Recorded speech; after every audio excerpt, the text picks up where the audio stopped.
एक साधु देश भ्रमण के लिए पैदल निकला हुआ था। एक बार रात हो जाने पर वह किसी गांव में आनंद नाम के व्यक्ति के दरवाजे पर रुका। आनंद ने साधु की खूब सेवा की। दूसरे दिन आनंद ने बहुत सारे उपहार देकर साधु को विदा किया। साधु ने आनंद के लिए प्रार्थना की, भगवान करे तू दिनों दिन बढ़ता ही रहे। साधु की बात सुनकर आनंद हंस पड़ा और बोला, अरे महात्मा जी, जो है ये भी नहीं रहने वाला। साधु आनंद की ओर देखता रह गया और वहां से चला गया। 2 वर्ष बाद साधु फिर आनंद के घर गया और देखा कि सारा वैभव समाप्त हो गया है। पता चला कि आनंद अब बगल के गांव में एक जमींदार के यहाँ नौकरी करता है। साधु आनंद से मिलने गया।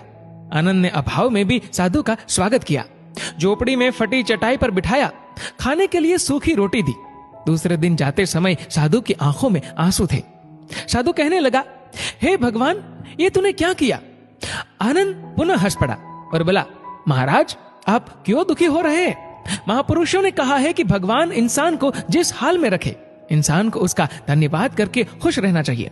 समय सदा बदलता रहता है और सुनो, ये भी नहीं रहने वाला। साधु मन ही मन सोचने लगा, मैं तो केवल भेष से साधु हूं, सच्चा साधु तो तू ही है आनंद। कुछ वर्ष बाद साधु फिर यात्रा पर निकला और आनंद से मिला तो देखकर हैरान रह गया कि आनंद तो अब जमींदारों का जमींदार बन गया है। मालूम हुआ कि जिस जमींदार के यहाँ आनंद नौकरी करता था वह संतान विहीन था। मरते समय वह अपनी सारी जायदाद आनंद को दे गया।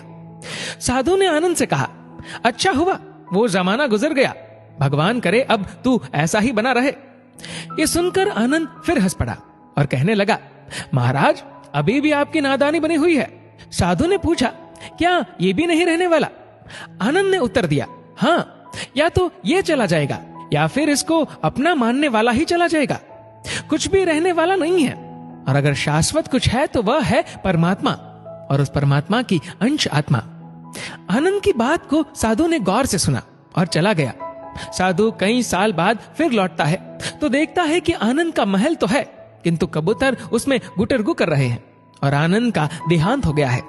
बेटियां अपने अपने घर चली गई, बूढ़ी पत्नी कोने में पड़ी है। साधु कहता है, अरे इंसान, तू किस बात का अभिमान करता है? क्यों इतराता है? यहाँ कुछ भी टिकने वाला नहीं है। दुख या सुख कुछ भी सदा नहीं रहता। तू सोचता है पड़ोसी मुसीबत में है और मैं मौज में हूं, लेकिन सुन, न मौज रहेगी और न ही मुसीबत। सच्चे इंसान वे हैं जो हर हाल में खुश रहते हैं। मिल गया माल तो उस माल में खुश रहते हैं, और हो गए बेहाल तो उस हाल में खुश रहते हैं। साधु कहने लगा, धन्य है आनंद तेरा सत्संग, और धन्य है तुम्हारे सतगुरु। मैं तो झूठा साधु हूँ, असली फकीरी तो तेरी जिंदगी है। अब मैं तेरी तस्वीर देखना चाहता हूँ, कुछ फूल चढ़ाकर दुआ तो मांग लूं। साधु दूसरे कमरे में जाता है तो देखता है कि आनंद ने अपनी तस्वीर पर लिखवा रखा है, आखिर में ये भी नहीं रहेगा। खूबी और खामी दोनों ही होती है हर इंसान में।